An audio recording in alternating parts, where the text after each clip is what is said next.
We kicked it off here. Let's get that intro going.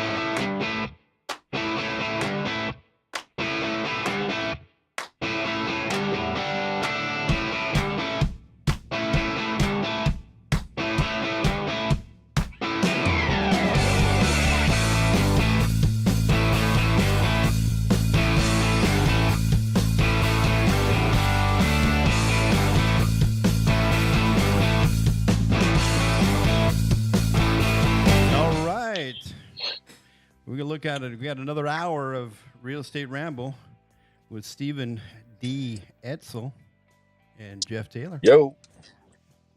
What do we got going today, Steve? How you doing today? Well, I'm live on location somewhere in Austin. I'm not exactly sure where we're at, but we're live on location. How about that? out in the cold. So, but we got a great show ahead of us today. So, what we always do is start off with the intro, and we got a guest today, AJ Miller. He's actually a branch manager for Fairway Mortgage. So we're going to ask some really good questions for AJ. So we're going to start off with always, we got to go through those trek violations, right, Jeff? Oh, yes. Those things seem to be the award winners. Let me tell you, the eye openers. What's happening in real estate? We'll kind of recap that. We got a couple Senate bills that passed that could be very beneficial to everybody. Agent tip of the week. We got some good ones this week as well. Then, of course, we have our guest speaker, and then we have Ask Me Anything, as long as it's real estate. Remember that, everybody. I don't know anything else. Then, of course, there's an agent spotlight as well, and we're going to kick it off today with AJ. How you doing, AJ? I am blessed, man. How you doing? I'm doing wonderful, man. Give us a little background on you, and I'm going to start asking you some tough questions about mortgage. Bring it. I have been in the real estate industry for going on 17 years. I was a real estate agent first in Manhattan Beach, California, for a couple of years. My father's been in this business, running joint ventures all over the country since I was a little kid. Been doing mortgages for about 15 years now. Been in Austin, Texas for going on 12 and a half years. All right. So you like Austin? A little bit of background there. Yeah, you like Austin, huh? Yeah, man. I've lived in from New York, lived in Florida, lived in LA for 10 years, and I'll never. Yeah, so I'm never leaving Texas if it's up to me. All right. So AJ, I got the big question for you. Let's start it off with, what are the rates doing? What do you think? Well, we had a really great week until Powell opened his mouth today. So rates went down the most they've. The rates went down the most they have in a long time. They went down almost 3/8 in the last week because we had some really bad job numbers. So, the Fed really truly hasn't seen what their damage has done yet. They keep looking in the future and they're not looking in the present. So they'll be pleasantly surprised when their asses get kicked come probably March, when all this really catches up with them and all the jobs start going down. But I think rates are going to stay steady around the low 7s. And then towards the first quarter, when the pain starts hitting a little bit, I think they'll have to start maybe not cutting as much, but I think the market is really going to start seeing that the rates need to come down, and we'll get in the 6s. So what do you see with the rates changing? Do you see more buyers coming out of the market, or do you see a transition, a plateau? How do you see that for agents? Well, I can tell you that when you look at last spring, rates went into the low. Say that again. I was just asking, is that going to affect the buyer's ability? Do you think it'll bring out more buyers? How do you think that will affect our real estate in a whole? Going back to the spring of this year, when rates went from 7.25 to 6.25, we saw a huge increase in purchase volume. We went from maybe 1 to 2 deals per loan officer to 8 deals within a month and a half. Mm-hmm. So, once July happened and the rates started going back up again, we obviously had another slowdown. So it affected it a lot more than I thought it would. But everything is based off of what people are watching on television in this last week with rates going down was the first time that I've seen the trajectory of the national television and news media switch a little bit to rates being lower, and it does make applications come in a lot quicker. So it will definitely affect it in a positive way. So is there like a formula, if you will? If the rates go down a certain amount, it brings out more buyers. If the rates go down, it'll bring out more maybe refinances. I mean, overall, is there some sort Yeah. of statistic that we can use to kind of go off of? Yeah, I was on a call with Dave Stevens and Barry Habib, and the best way to put it is this: for every 1% up or down, about 5 million people become more either eligible or Wow. non-eligible of an affordability. So if you think about it, if rates right now went from 7.875 to 5.875, right? Or even hell, six, like even in the sixes, you're talking about 5 to 7 million people coming to the market that can afford homes again. And there's only 737,000 homes available in the United States right now. Wow. So this is So a that just national goes to show you. statistic. Okay. This is a Correct. national statistic. Okay. All right. So Yes, you're sir. looking at it going, that's a lot of buyers coming out of the woodwork over just 1%.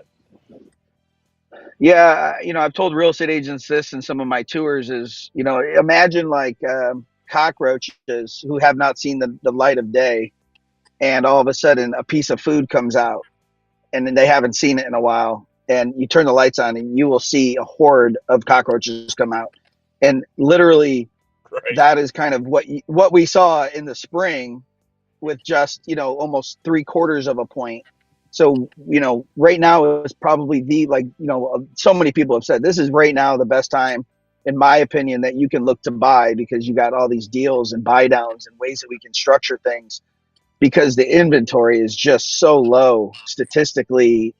I have a graph there showing, a normal market being around 1.5 million homes. If we're at 737,000 homes in the United States and 5 million more people come, the supply and demand issues are outrageous, and you're just going to start seeing multiple offers and appreciation go up again.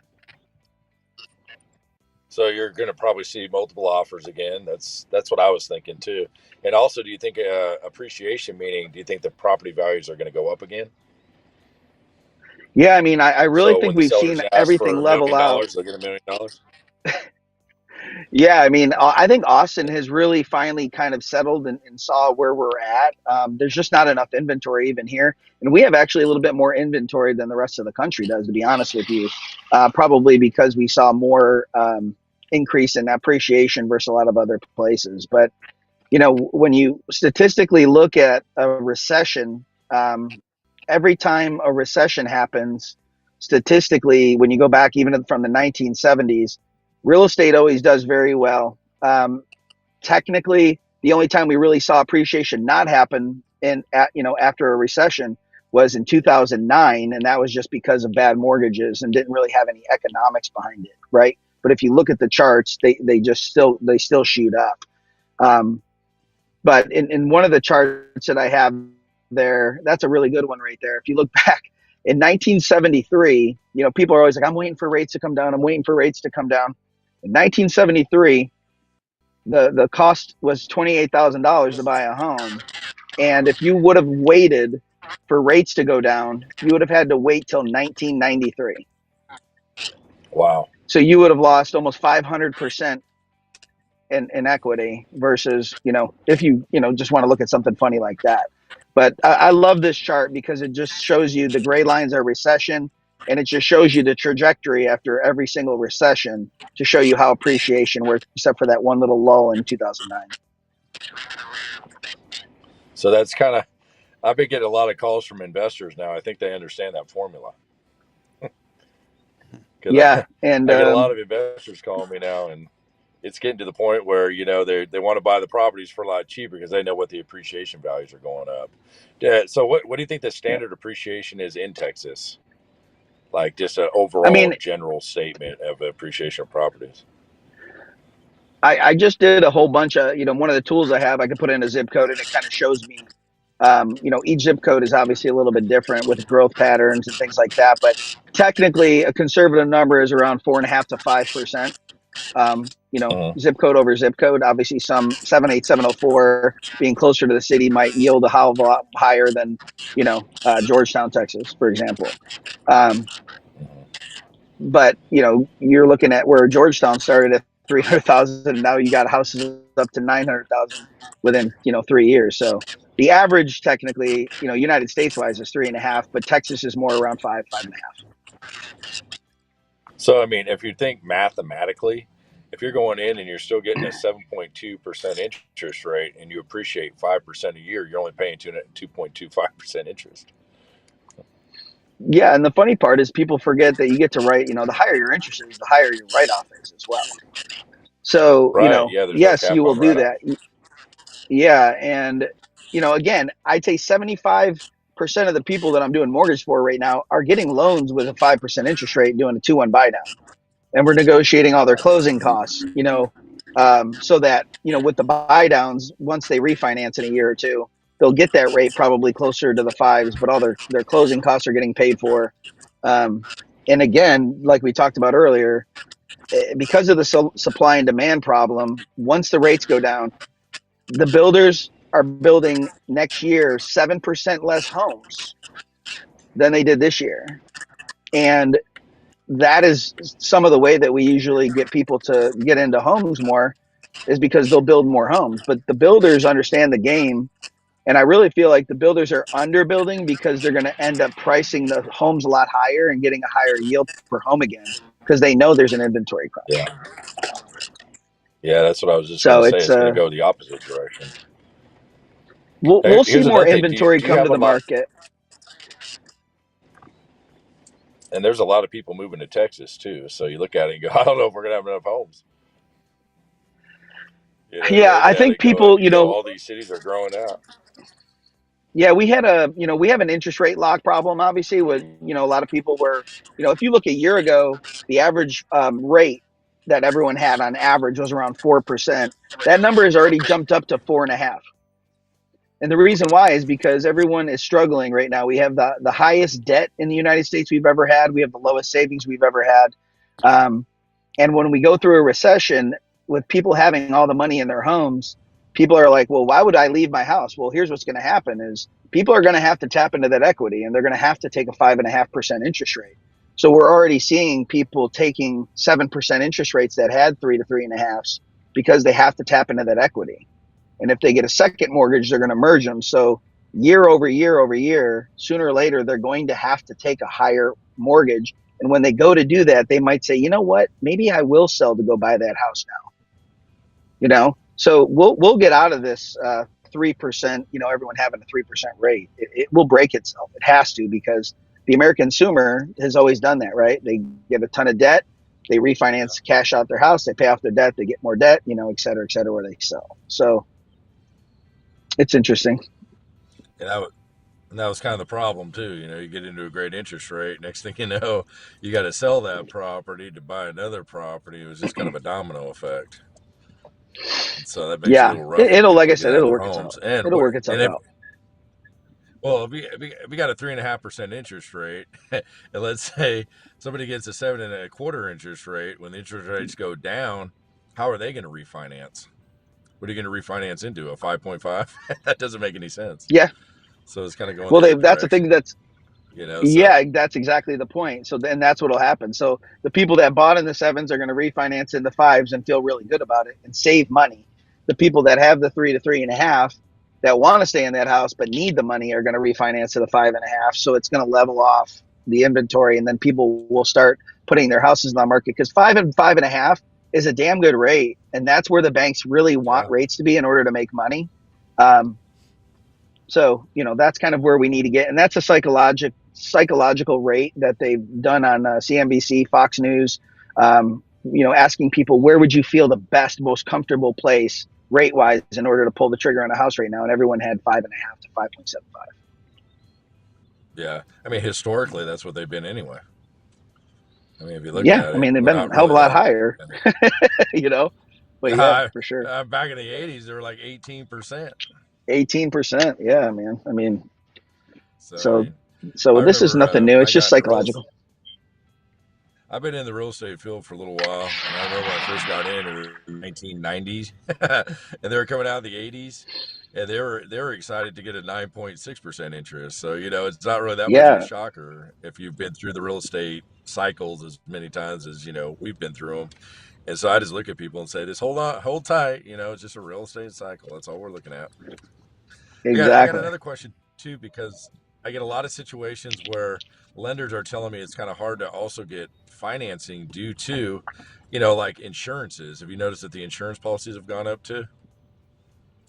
Insurance has gone up a lot, and they changed a lot of the floodplains too as well in some different parts that hadn't had it before. The 100-year floodplains. Um, Really, more or less, it's not Austin. I mean, there are parts of it, and like one of my friends at Liberty Mutual, he always talks about this, but it really comes down to credit. It comes down to the roof, the age of the roofs, things like that. In Austin, Texas, we're going to be fine. It's California, Florida, places along the coast where they're really starting to get hit. But we've had more hailstorms than we've had in a while. Um, so the Yeah. premiums are going to go up, and obviously that kind of hurts us when we're in the affordability part of things, and the cars are going up. So it definitely hurts affordability some, but there's only so much you can do on insurance, right? Yeah, you got to have it. So Gotta some have of it. the places in Texas are some of like northern Texas, Fort Worth area. That's where I'm at. Some of those areas Hmm. have been, quote unquote, catastrophe areas too. So, getting insurance up there is, Yeah. two, three times more than the Austin area. So, I think it all Yep. just depends on what area you're in as well. How about taxes? Are they It does. affecting us in any kind of way getting mortgages? No, I mean we obviously just passed the Texas state homestead exemption just passed, so that's definitely going to bring a little bit of relief. I don't really know if it's going to do a whole crap of a lot. Really, the biggest problem has I was been gonna, for investors. The yeah, investors I can that see. bought houses 3 or 4 years ago, and it's really great they got this appreciation, but a lot of them they'll call, and they're either going to sell and try to dump it in Colorado, Nashville. I've had people do things like that because they made a lot of appreciation. But a lot of the investors now, they're seeing that we have a really great appreciation play, and the rents have gone up some. um, so it comes down, if they're going to put down a huge down payment and pay cash, you're going to cash flow and you get the appreciation play. But if people are going to come in like they used to and try to buy a house with 20% down, with the rates the way they are and taxes the way they are and insurance the way they are, you're either in an appreciation play and you're going to pay that mortgage down, or else it really doesn't play itself out too well. So it really comes down to that down payment, I think. Yeah, it sounds to me like even 20% down is like going zero down in a sense. You know, Yeah, I mean, the rates are super high. They hit you with all these negative price adjustments, and yeah. So to me, I'm like, it seems when I'm doing the math, and I have some really cool calculators with tax write-offs and all that. It really feels like that 30% down is for where our area is key. To break even cash flow, but that's the appreciation play is, yeah. a lot of times they're also Dallas is a lot asking, better the than buyers are asking. Yeah, it's in different areas. I'm not going to say all of Dallas, but I'm going to say in different right, areas it kind of right, plays the same all the way across the board. You also look at a lot of the buyers agents are now asking the sellers to pay their buy down points too. So yeah, there's a little issue going on with that too, because what happens if a seller doesn't have enough to even pay off that amount? Half of them are overpaid for the value of the property to begin with. Then they're trying to get out of the property to buy another property, and they're chewing up their net from having to give back. So, we got a little yeah. situations like that too. Yeah, So, where do you we're think all this helping. is I going to mean, on play out? some of those properties, some of those properties will I'll throw in. I've worked with realtors, and the buyer, the lender, and the seller can go in on those two ones. So I've helped some sellers where the seller's like, I only have 1%, and I'll come in and say, okay, well, I'll cover the other 1%. I'm not going to make as much money, but it'll get the deal done for the agent. So there's ways to play it. That's I was just about ready to ask you, where's all this going to go? Can the lenders hop in and help out a little bit? You just answered the question. It's Yeah, I I do look at it that. this way: Same thing for 1% is builders. right. Yeah, I look at it this way: 1% commission is better than nothing, right? So get the job done and move on. absolutely. It's about units and So, relationships. You know what I mean? And referrals from those relationships. That's the way I look at it. Long term game. so yeah, exactly. I mean, this game isn't one-hit wonders, right? We got to keep the ball rolling, keep the No, pipeline going, and keep them happy as we go. That's the way it works. amen. So to finish Yep. up everything and to wrap it all up, where do you think the hmm market's going to be going in the next, let's say, 6 months? What do you got? What do you think the prediction is? My crystal ball is, as long as we don't have any kind of the war stuff is what scares me. You know what I mean? The uncertainty of the war and what that could do to the economy. Obviously, like I said, if you look at all the normal way that we're going, I think truly by the end of the first quarter, first time home buyers are going to have a little bit harder of a time getting into homes, because I think that people are going to come out of the woodworks. They're going to start buying. That spring season's going to be hot, really hot, I think. So right now I'm telling every first time home buyer, my sister I just made buy a house. I'm like, look, you're going to get a much better deal, builders incentives, sellers incentives. You're going to have a lot less negotiating. You're going to have more power, and you're going to be much more, pleasantly happy down the road versus, getting priced out again and multiple offers and people that come in with 20% down, cash, 30% down, no appraisals, all that crap again. So I think the market's going to I think, like I said, I think we're bottoming. I think rates are going to come down some. It's going to be more exciting. And the only thing that's going to mess it up is going to be, and that the government, by the way, is going to try to do something to look better to make everyone want to vote for them. It happens every single time we have an election. So you got all that into It play too. always changes during this. Yeah, you always got some transitioning going on during voting Yeah, season. So, exactly. well, I'm So not it'll be exactly fun. sure It'll either, be but fun. yeah. And Yeah. it's like I try to tell everybody, just go back to what you say. First time home buyers, this is a great time for first time home buyers to buy a house. And we should be shouting it from the 100%. rooftops. And a lot of Yep. and a lot of these buyers don't even know they can buy. And a lot of times they're spending so much money on rent that they could be buying a property.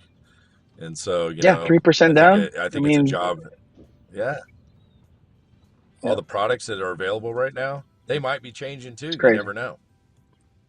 Correct. All these It's crazy. different programs change all the time. So that's why I always encourage people to get a hold of a good lender. Give you a call. Start finding out what you actually have available for our buyers that we can get them into properties. Because I think this is the best time to even think about buying if you're a first time home buyer. Yeah, I would agree. It's just, Jeff, what do you get got with to the say? lender, give us a call and try to, work to see what, what you can pay, not what you can afford, but what you can pay. And then get you into those Mm-hmm. buy downs, lower your payment by $500 to $700 for the first year, refinance later, have some equity and be happy. And sellers nowadays are willing to give up a little bit too. I mean, I've seen them paying for closing costs. I'm seeing them pay the buy downs, so they are being a little bit more forgiving as well. So we need to take advantage of it. Exactly. What do you think, Jeff? Well, What do you think? What do you think, Jeff? You got anything to add What's to this? No, I just want to ask, what advice you have for any realtors out there, just some meat, something to bite into. Right. All right. Well, what we're going to do is I appreciate your time. I really do, sir. And thank you for giving us your attention and answering our tough questions about that, and giving everybody a more clearer view of which way, hopefully, the economy is going to go. How about that? So, if anybody no, has I any hear you. questions Well, if everybody wants to get a hold of AJ, his actual website and everything is behind us on the screen, and I'm sure AJ will be more than happy to talk to you. What do you think? amen. Give me a call. Yeah, we'll have it up on the All Facebook right. page. Well, thanks a lot, AJ. Yeah, I we'll have it appreciate up you on the guys. Thank you. Facebook as well. So thanks, AJ. All right, man. Have a good day. Thanks for your time. You too, sir. Be safe. All right.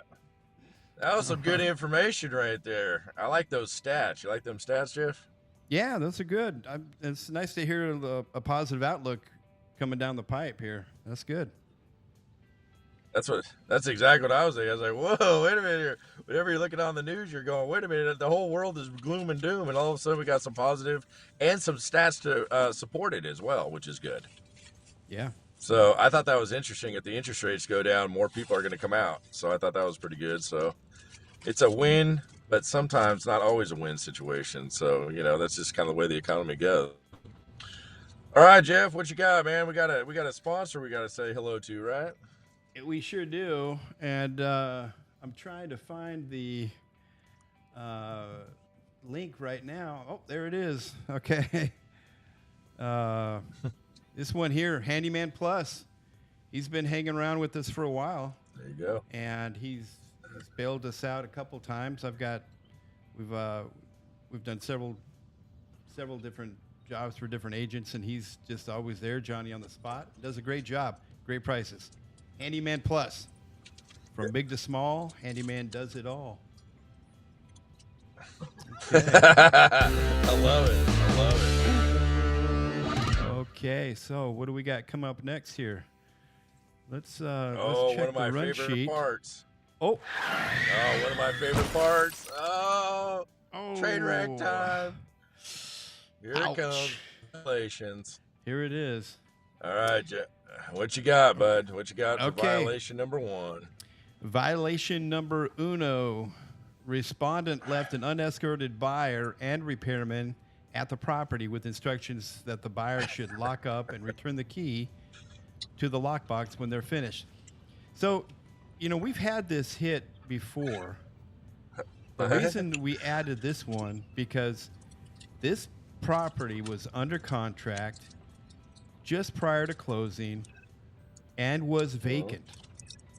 So even though you're under contract and it's vacant, you're still obligated to follow that rule without the owner's. That's exactly right. Yeah. So, this agent got a $500. I think people get a little. I was going to say, I think a lot of these agents forget the fact that even if it's vacant, you're still in their house. We're still liable for all this stuff. So, wow, that's insane. So, what do they get?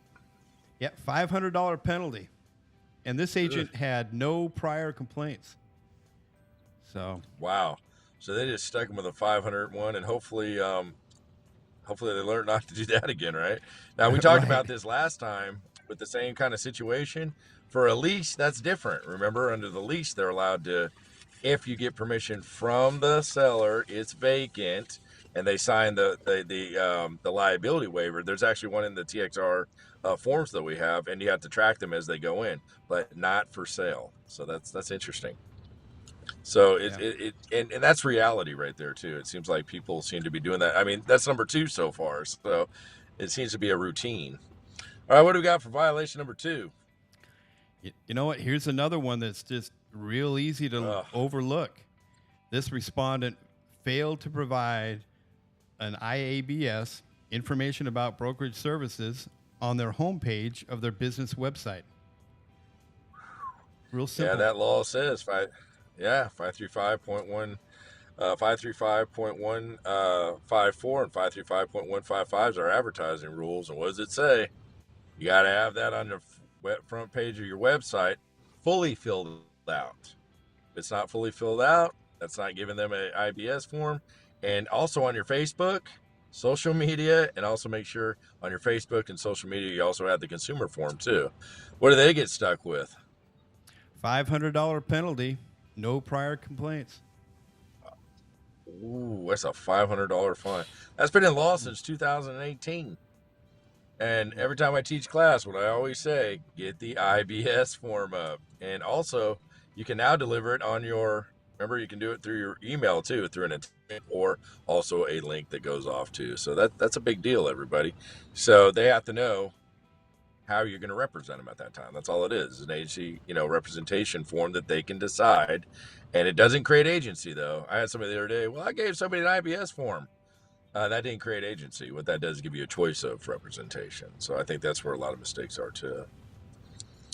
All right. What's the other one? We got violation number 4. Oh, actually, number 3. Yeah, this is... Oh, number 3. Whoa. Yep. Jump at the gun. 3. Jump at the gun. So Easy. here, this is another common thing. Agent agreed to pay money towards a home warranty contract for the buyer and didn't do it. And false promise. Takes one complaint. Yep. False promise. The same thing. Remember that?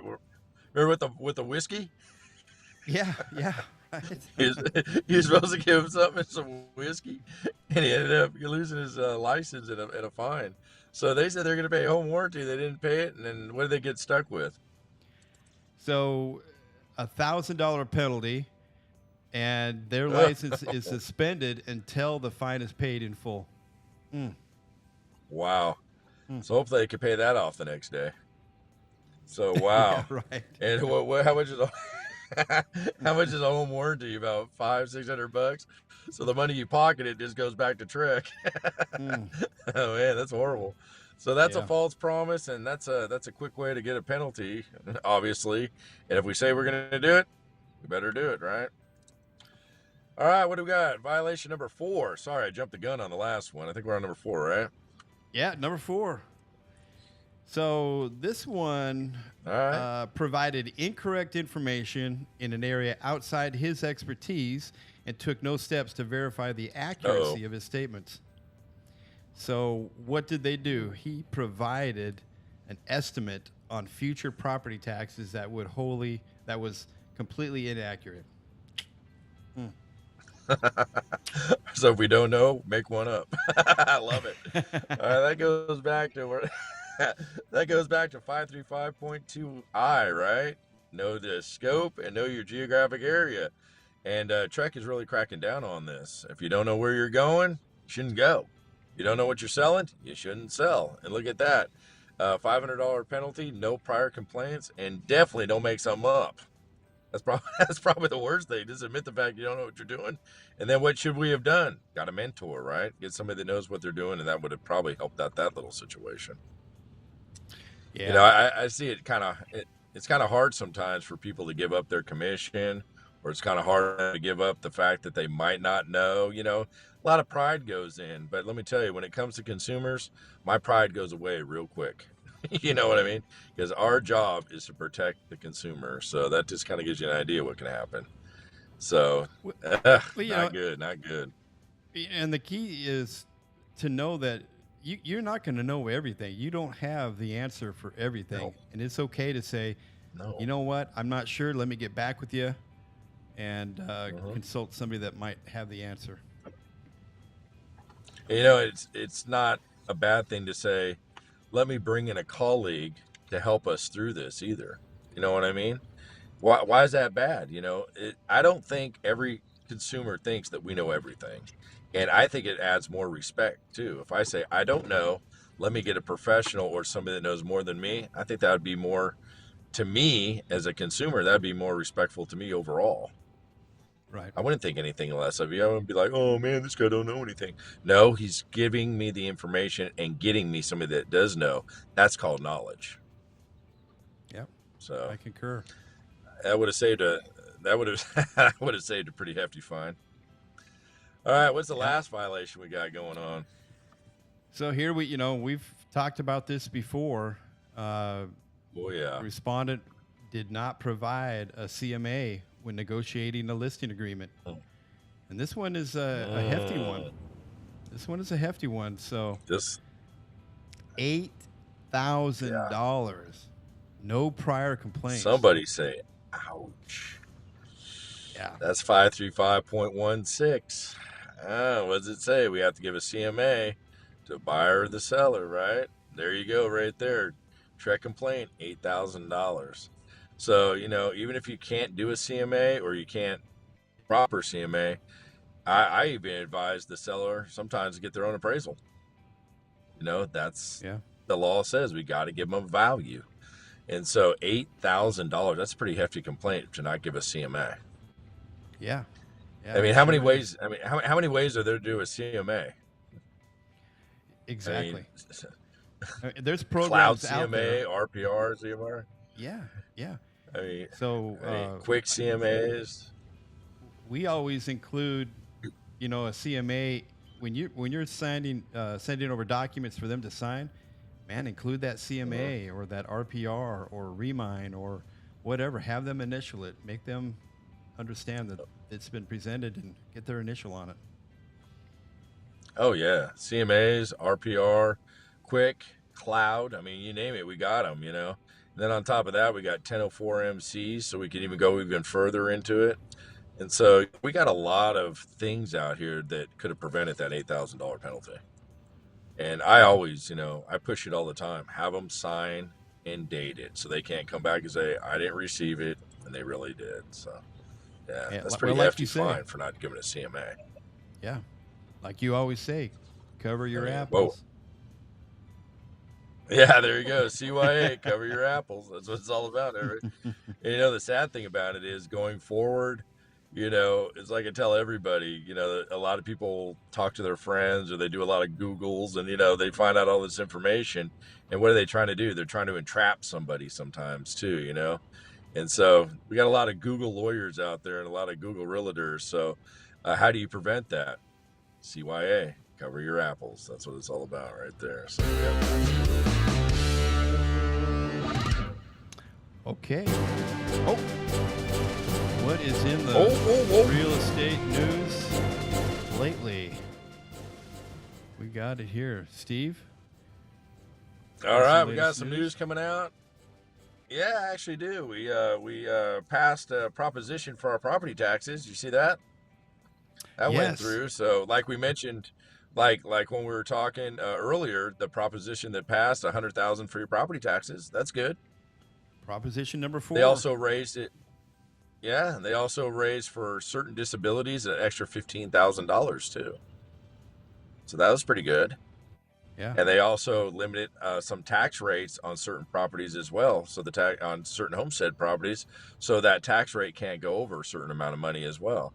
It's already been capped at 10%, but they lowered that they lowered that rate for certain homestead exemptions. So I think we're making progress going forward, especially with hopefully lowering some of these taxes. Because I don't know about you, but our tax bills over the last couple of years have gone up, not down. Right. And I'm also hearing I've also heard some cities and counties are also, they're actually seeing those decreases as well, which is good. So, that's just an overall, well, I mean, it's not only good news for us, but also like we were talking about lending, that's going to help people qualify for properties as well. When you're dealing with somebody that's 100% disabled from the military, and they buy a $450,000 house and they're 100% exempt from taxes, that's a lot easier to qualify than somebody that is, possibly don't have that exemption. And, they make the money to do it. But the problem is the taxes has also got them out of that loan. So I think that's good news. I think that's going to open up some more doors too. Yeah. And hopefully compiled with the lower interest rates, like we were talking earlier, hopefully all this is going to trickle down. And I'm hoping the turn next year, we're going to see a buying spree. What do you think, Jeff?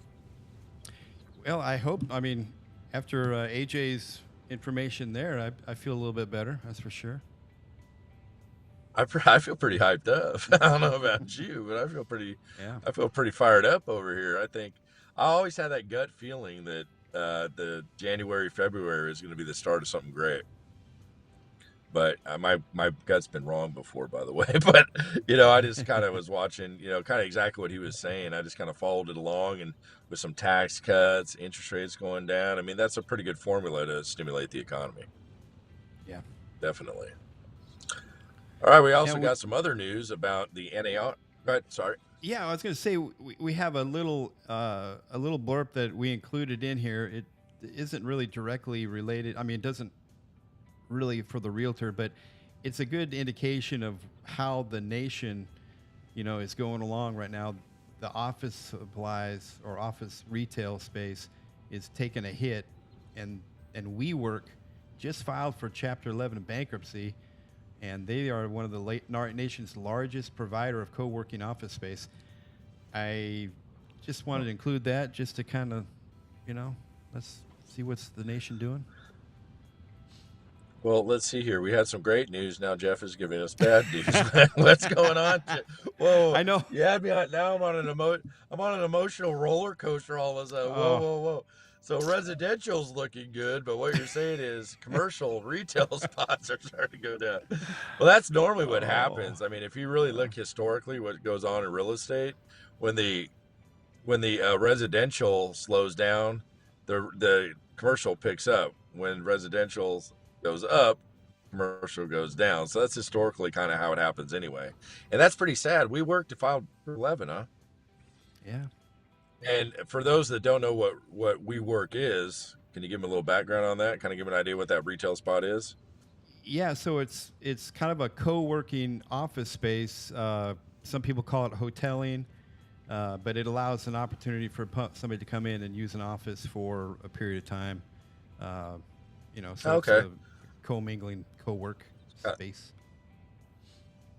So kind of just like rent a space for doing real estate or meeting your clients or whatever it is, like workflow or whatever it's called. Okay. Yep, All right. that's it. So it was like a franchise, I guess.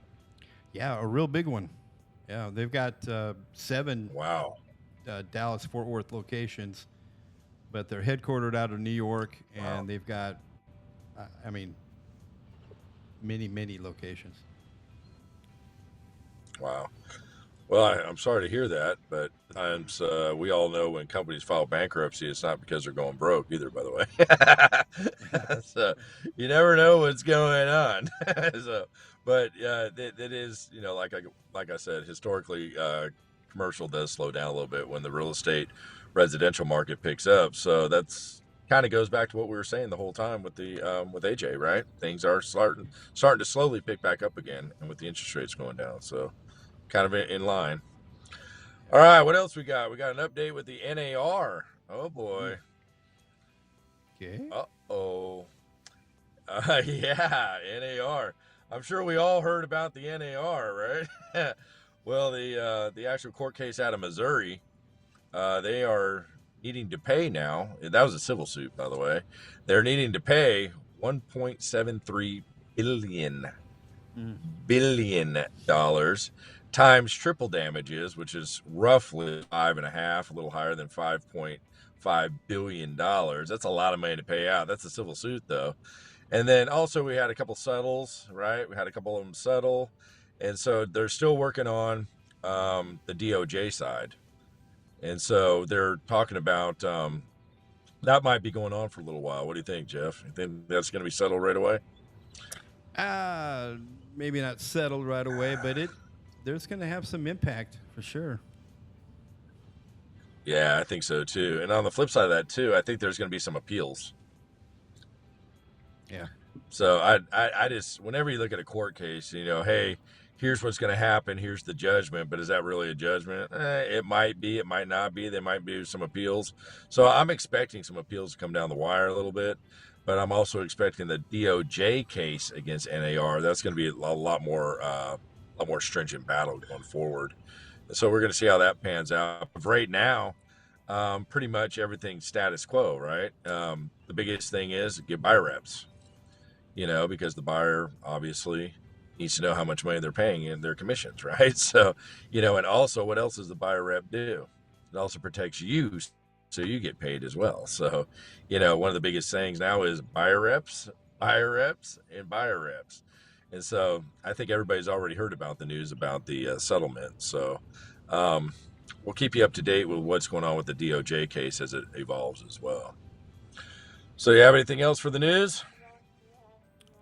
I don't have anything else for the news. But if I do my board correct, I could play that. Okay. Now we do have a word from our sponsor, and let me clear that off here. So this one here, G3 Construction, and they do all types of roofing, water restoration. I mean, these guys are real Johnny on the spot. I like to have them do a quick roof inspection on a new listing, and just cool. so that we can find out what issues we have going into it. So Yeah, that's they do cool. a good job. I like that. 3G Construction. They're out of Flower Mound. And they're out of Flower Mound, yes, sir. All right.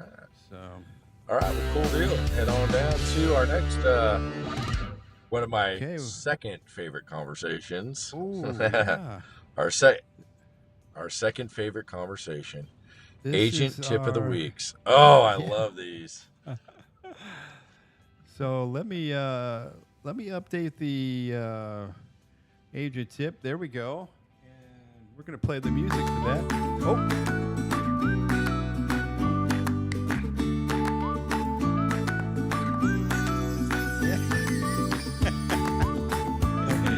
That's nice. That's real nice. That was bobblehead worthy right there, but I don't have a bobblehead, but gotta do what I can. Yeah, that's right. Okay, so this coming from Norma in Abilene. Norma wants to share. Abilene, all right. Yep. We haven't heard from Abilene before. This is good. This is good. Wasn't sure that the internet reached Abilene, but we have just confirmation right there. So. All right, what's Norma got? So she wants to share, hey, there's some items that you might want to consider disclosing when selling a home that could adversely impact the deal, and it might be considered a material fact. And she listed them, meth labs. Well, hey, they had. Yeah, hey, all right, okay, yeah, all right. Meth lab power lines. That was added to our seller's disclosure notice for a reason. Oh, power lines. Oh, yeah. That's interesting. That's interesting right there. So what's up with the power lines? Well, So what's up with the power lines? Well, here's an example. I've got, there's a new power line going through Justin and Flower Mound and all of that. All those homes that are going to now have a big 100-foot power line in their backyard. I imagine if you sell that house today and a month from now that power line goes up, somebody might be asking if you knew about it. Just a thought. And plus they have that electromagnetic force too, right? So that can also be a problem too. Yeah. So yeah, them power lines, they're popping up everywhere. What else does he say to do? Animal feedlots. Yeah. These are any large amount of animals kept in a small area for 44 days or more is considered a feedlot, and that might muddy up the dirt a little bit. So yeah, just it's one way to put it. Yeah. Underground storage tanks. Oh, yeah, I always ask about those. Septic tanks as well. How about the pipelines? Now we gotta know those too. Yeah. So pipelines, those are good to know. And here's one that we don't do within the Dallas-Fort Worth area, but they are popping up, and those are those wind turbines, wind farms. So they've been popping up a lot down in Brownwood area too. You've been down in Brownwood, Comanche, down in that area. They're popping up all over the place, and especially up in northern Texas. So yeah, we definitely got to disclose those. That's good. Thank you, Norma. Yeah. Sometimes people overlook that stuff. That animal feedlot was the most interesting one. That was good. Yeah. All right, what else we got? Yeah. So this next one, Josephine, coming from College Station, wants to share that Texas A&M. She wants to share that you have to have a Part 107 pilot's license and register your drone with the FAA when operating a drone for your real estate business. And it only takes one person to make a complaint to the FAA, and you could get fined. And those, those fines are for every occurrence $1,100. And ouch. FAA can come back. You have 3 or 4 videos up. That's $1,100 times 3 or 4. So that you're up against. But what Wow. I found even most interesting is that if as an agent you hire an unlicensed drone operator, you can also be fined as high as $11,000. Are you kidding? No. So I'll so if pull I up just the want somebody to fly, if I just want to fly over, just tell somebody, hey man, you got a little drone? All right, cool. Talk to my neighbor and say, hey man, I want some pictures over someone's house. I'm a real estate agent. I can get $1,000 fine. Well, if you're using that footage to make money, so if you're a realtor and you're advertising a property and you've got it on your YouTube, then that's if you're a surveyor, doing anything that you can benefit money wise from that. And here's the Oh my gosh. yeah. Yeah, that's some serious See, stuff. that's an eye opener right there. Yeah. Well, I don't think people really know when they're hiring. Well, number one, you should always hire professionals, right? So, I mean, but I don't think people really know that the fine was that high, especially if you're an agent, 11,000. And then the fine for the occurrence, that's a lot of money. So you got to make sure they're licensed before they get out there and take pictures and everything else. That's insane. Wow. Yeah, So, good job. I guess that's why they charge so much money to go out there and fly over your house, huh? Right. And plus, don't forget to get. And plus, don't forget to get permission from the seller too, right? You're not just gonna fly over their house and without permission too. So that's another thing that's probably important as well. Yeah, that's amazing. Yep. Good point. All right, that was great information. Yeah. In fact, if you guys have tips, send them our way. We'll share them. It's about helping each other out, right? Yeah, absolutely. The more we know, the better off we all are. Yeah. So. All right, so we got CertaPro Painters coming up, huh? Yes, we do. Painters. Thank you for There's another sponsor of ours. Oh yeah, CertaPro. They're out in Flower Mound, and you use them yourself, and they they do a good job. I said you've used them yourself, and they do a great job, right? Yeah. In fact, I used them for my house when we bought it. I just had them come in and do the whole interior, and I mean it was like 3 days in and out. Boom, trim, everything, whole kit and caboodle. That's good. Yeah, that's real good. They do the ceilings too. I have mirrors on all my ceilings, so. They so you don't want to cover yeah, they did I get it. Hey, I was just going to stop right there, man, but thank you. Yes or no would have been great. Okay. Yeah, that's awesome, man. Yeah. Anyway, all right, so it looks like we've got some emails that came in too. Oh. All right. This is one of our favorite he found segments. the button. He found the button. I there did. You go. There I we had go. that one queued up. Here's the button. That's find right. the won't button next. All right, so we got a couple questions that came in, which is pretty cool. What do you got from our email? I think we got a couple emails that came in, right? So yeah, in fact, one from Fort Worth and one from Austin. That's pretty cool. 5. Yeah, we got 6. I mean, we got several of them here. Wow.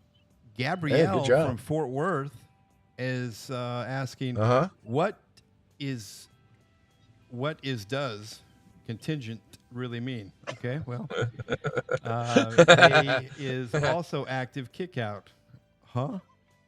When do I use them?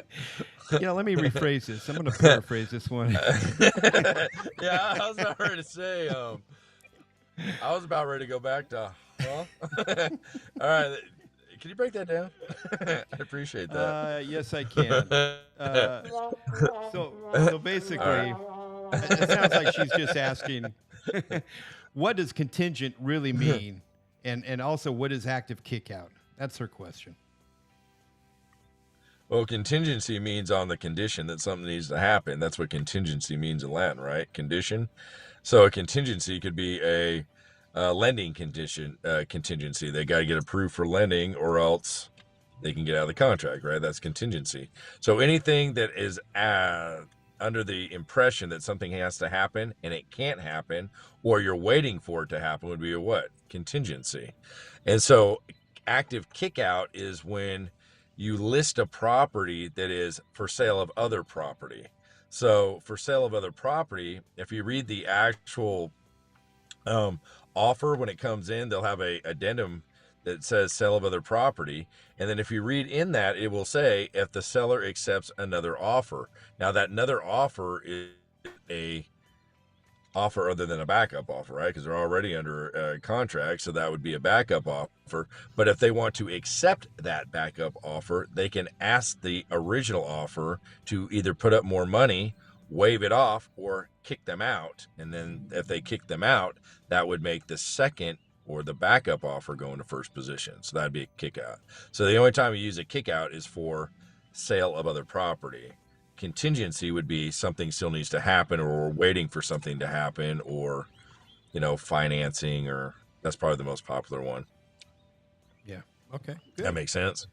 Yeah, and that's kind of a common question by newer agents, especially. So. Good. Oh yeah, they get that mixed up. All right. All right, we got Jake. Jake from Austin. Austin. So he started working with an investor, and he has no investor experience, and these investors are talking about the 1% rule, and kind of wants to get an idea what's behind that 1% rule. If you're working with an investor, what they're trying to do is make 1% of the sales price. So if it's $150,000 to buy a property, they want to make $1,500 a month. That's the 1% rule. Yeah, that's it in a nutshell. And ironically, it's that simple. They want to make 1% a month of what the value of the property they paid for. So more than likely, if you really do the math, 1% is kind of skimming it. It's more like 1.25 to 1.5% is what you actually want to make. But that's what a lot of investors go off is the 1%, especially if they're putting a lot of money down and having a little equity in it as well. That seems to break them even at least. Yep. Well, good. That's good to know. That's been around that's been around forever, forever and ever. So we got. So, a lot of these investors are going to be working with us too. So that's good. That's, like you said, that's really good to know. And we got to speak their language. You know what I mean? So, right. Definitely. Absolutely. All right. We got another one from Lauren. Lauren from Flower Mound. And she's asking, what exactly is this clear cooperation rule, and who's enforcing it?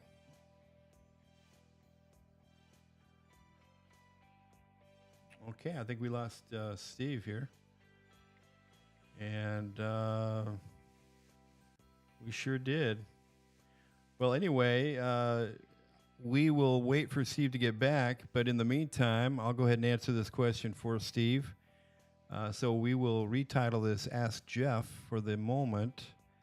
And, okay, well, he's not come back. Here we go. But yeah, clear cooperation. This is from the National Association of Realtors, and I've got it pulled up here. But basically, it's you have one business day to get if you've listed the property to get it into MLS, and it's basically you can be fined up to $1,000 per day for this, and you start any marketing at all. You're going to have to get into MLS, and what this is doing is preventing brokers to have a pocket listing. So giving everybody an opportunity. So that's what that is all about. Steve, are you with me? Steve. Oh, and we dropped him. We dropped him hard. Okay, well. We will. This is not. I'm usually in the. I'm not in the left seat here, but this one here. We've got another one from Judy, Itasca. She's asking, what is a water conservation district? Oh, here we go. Here we go. There he is. All right. There we go. I I don't know what just happened right there. I was saying hello, and that was it. yeah, this was. All I right, had so a moment. we stopped off on. Go ahead. Yeah, I had a moment. It was like, I don't know if you've ever seen Airplane, but Yeah. that scene with the blow up pilot. Oh yeah. Nobody You're like, running the plane we're here. going down. Yeah, we're going down. We're going down. All right. So, Lauren Flowermound, what exactly is the clear cooperation rule and who enforces it?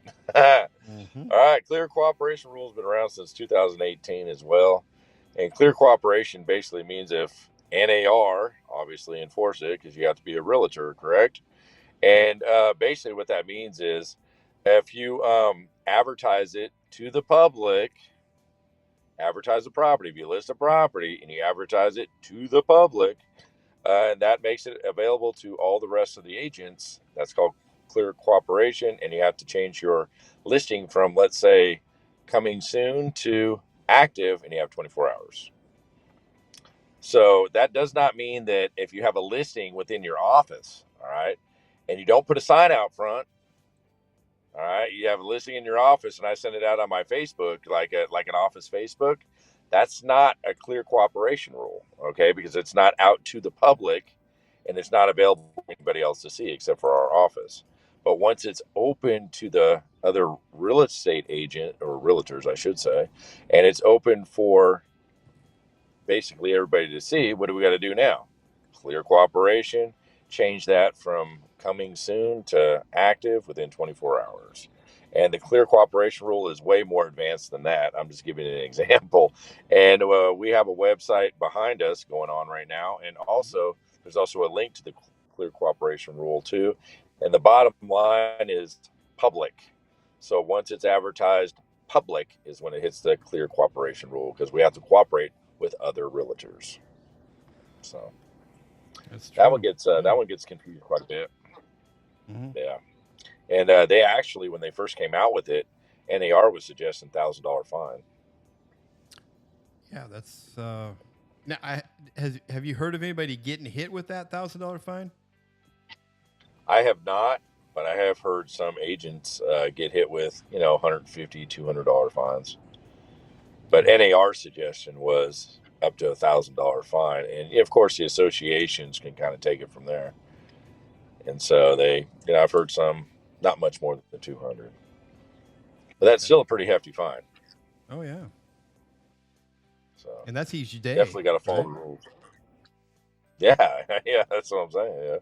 So that'll definitely wake you up a little bit and say, "Oh, wait a second here, I better switch that over as fast as possible." Just remember, 24 hours is the key. All right, we got somebody else that we got one from. Look at this one. Who's this? Marge? Marge. Yep. From Marge Frisco. from Frisco? Yeah. Just Hey, okay. asking the general criteria guidelines when putting together a CMA for her clients. General lines. I don't know how specific that would be. All right, so I mean, I guess we could start from CMA means competitive market analysis, right? And so I don't know if there's a general guideline to it, but it starts with basic principles: like kind property in the same area, hopefully in a radius of 1 mile. If you're going to look up, if you're going to look up, closed transactions or something, you might not want to go back more than 6 months. So that's a general guideline, I guess, is a good way to think about it. But you always want to look for a property that's as like kind as you can find. That's number one. And you want to do at least 3 to 5 so you get a good comp. And sometimes you can't find them. I totally understand that. But another part of a general guideline is know your area. Because a lot of people try to do CMAs in areas where they have no idea what they're doing. Kind of example, down on Dove Road off 114, you can go on one side of Dove Road, and that's Westlake. You go to the other side of Dove Road, and what do you have? Well, there are a lot less expensive homes. Let's put it that way. And if you don't know how to do a CMA, you're going to end up making a 3-bedroom, 2-bathroom house, 18.5 million. You see what I mean? So I guess the general guidelines would be know your area, find like kind properties, sold within less than 6 months, sometimes even 3 months, depending on what your days on market is. Make sure that the properties, meaning like kind, you're not looking at a 5-bedroom for a 3-bedroom. That doesn't make sense. You're not looking for new home for existing home. You're not looking at duplexes for a single family. So that's what like kind is. So I think the general rule of thumb here is this: make sure that you actually do find those properties 3 and 2, 4 and 3s, what the situation is, to the closest proximity to that property of like kind. So I guess that would be, that's the best I can answer that for general guidelines. Yeah, What do you that's think, good Jeff? stuff. Same thing? Yeah, that's good stuff. And I would Yeah. probably not only do a CMA, I mean, this is something that's pretty interesting too. Not only do a CMA in your matrix system, but if you do a CMA in your RPR, they could be different. Have you realized that too? Oh, yeah. Yeah. So, using different systems sometimes can give you a better idea of what you're looking at as well.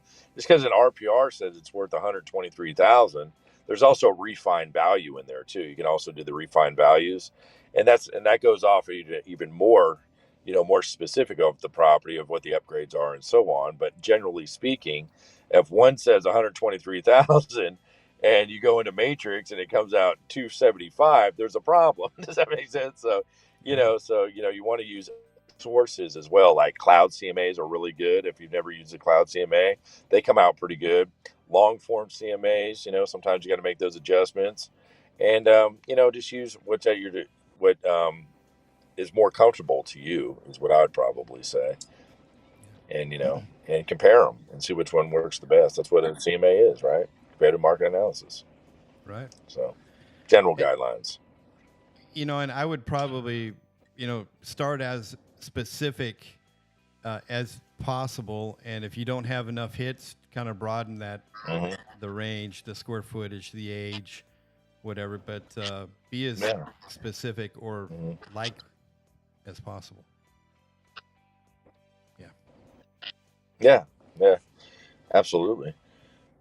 All right, we got another one. Judy. Yeah. Judy, what is a water Judy conservation from district?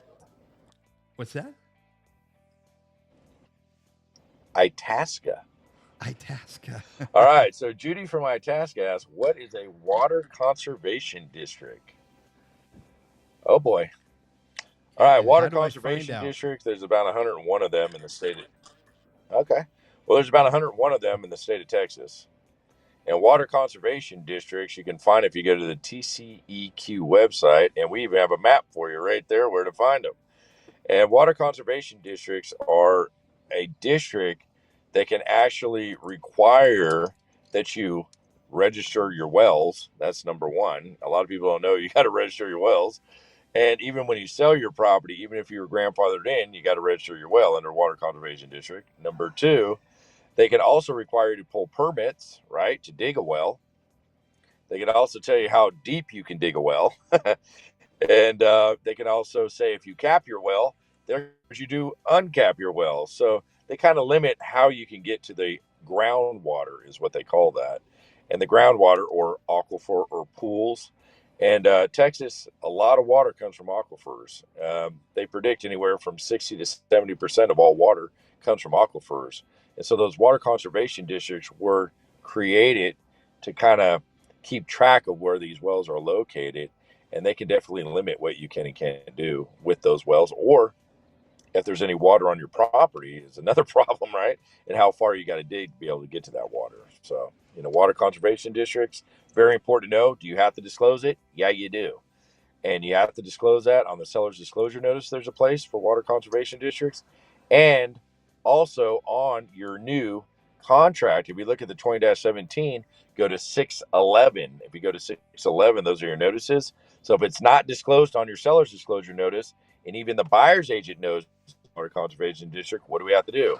That's where that's inserted, is in 611 of your contract. So yeah, we do got to know, and we can find them out through TCEQ website. That's a great question. Yeah, good question. Good answer. All right, we got one more. Yeah. That is a good. That's an excellent question, and it's going to come up more and more. All right, we got Nancy from Boyd. What she got? From Boyd. So Boyd. she wants to know, does the seller still need to keep the utilities on if the home is vacant and they're under contract? Yes, Good they question. do. That's an actually really good question. I mean, there are going to be circumstances like REOs. Don't get me wrong. Foreclosures. Don't get me wrong. But I mean, in a general speaking, in the contract it says under 7A that the seller is required to keep the utilities on all the way till what? The closing. So, so the answer to your question is yes, because they got to be able to do inspections. There is no such thing as covenant emptor, which means buyer beware. And that utilities is water, gas, electric, all that stuff. So yes, it does say that in the contract, and that would be, a breach of the contract, because it does say shall keep them on as well. So yes, absolutely, and that does happen. Yeah. So, great questions. So, are there?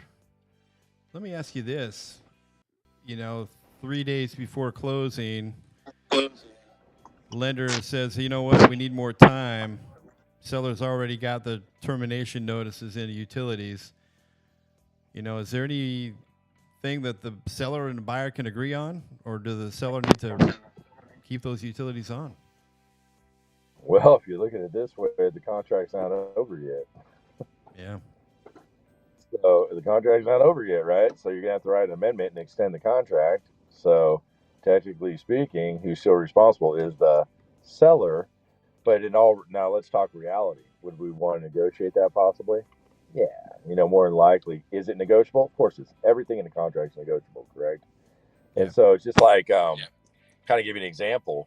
The actual contract dates in your contracts, they default to calendar days. Like within blank days of their calendar days. But if the buyer and the seller put in writing and they agree upon this, they can actually change them from calendar to business days, right? Oh, And so good. if you look at it, is everything negotiable in a contract? Yes, it is, as long as it's legal. See what I mean?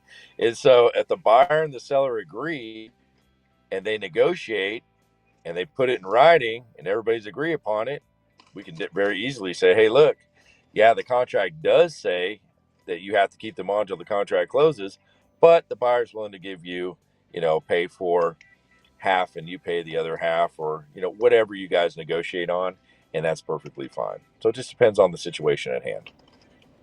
Yeah. Well, that's great. That's good information. Yeah. And I think a lot of people I think a lot of people also fail to remember that this isn't our contract, it's the buyer and seller's contract, not ours. So they got to agree on it. Yeah, you know what? And that's a reminder we have to constantly remind ourselves. It is not our contract. We are not a a party of the contract. Blah, blah. That's exactly right. Yeah, I was going to say. Well, this is the button I meant to hit. Say that 100 times. Yeah. What's that? This is the button I meant to hit. Hey. There you go. All right. Well, this next segment is once again 2 weeks in a row blank. We have no agent spotlight. What? Yeah. No agent spotlight. No agent spotlight. Yeah, this is I'm embarrassed. I wouldn't be embarrassed, Jeff, because I'm just going to go ahead and just make an executive decision, and I'm going to spotlight myself. There we go. I'm going to spotlight myself for. I did a really good job today, and I felt really good about it on negotiating a commercial contract. How about that?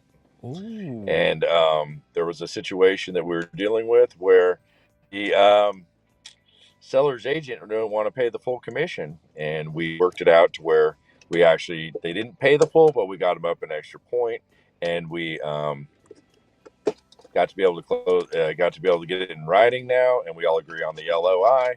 And it was a real fun transaction, let me tell you. So not only did we Good. get the LOI accepted, but we also got a little extra for pay. And where'd you go wrong? That's great. Uh, Well, See, so that's nice. sometimes all it takes is little negotiations, Oop. and it works. That's the button I was trying to hit. And our agent spotlight for the week, Stephen Etzel. Etzel. All right. Yeah. All right. Felt good about all that. Yeah. All right. So in closing, what's Jeff? That's a wrap. It's a wrap, huh? It all is. right. Well, we took care of a lot of information today. We had a really great guest speaker today. That was awesome. He came up with some really good stats. Found out a little bit about the news, not a whole lot about NAR, but we're still waiting on that. We all found out about that. I'm sure every department sent out the news on that one, so that wasn't really big news, but it's something to talk about. And some great tips. Those are great tips, and those are things that happen on an everyday basis. So hopefully this helps out everybody and kind of encourages people to also, if you want to be a spotlighted agent, or you have any questions, or if you have any suggestions, right? Give us a call at 940-230-2899. Or, of course, you can always go to realestateramble@gmail.com. Send us in your questions and send us in a great job that possibly you did with the transaction. And I'd love to see you on the spotlight. So. Yeah, and if you've got a favorite vendor, if you've got a favorite vendor that you want to spotlight and get out there, have them give us a call. We'll get that information. We'll share that, but it's about helping each other out. That's right. And remember, the spotlight doesn't have to be an agent. It could be an inspector, could be an appraiser, could be a lender, could be a title company. So whatever caught your eye, let's put it that way, and helped you with your job and made it easier, that's what we're here to congratulate. And, hopefully they get some recognition and maybe get some business out of it too. That'd be great. So thanks again, everybody, for joining us for Real Estate Ramble. And Jeff, any last words? No, that's it. That's a wrap. That's it. All right. It's a wrap. We'll see you guys next week. And it's raining down here, so I don't know what it's doing up in the Fort Worth area, but stay safe, sell lots of property, and tell everybody about the great information you heard about the loans. And let's get some buyers into some property. What do you think, Jeff? There you go. I'm all for it. All right. Thank you, sir. All right. Y'all have a great day. See you next week.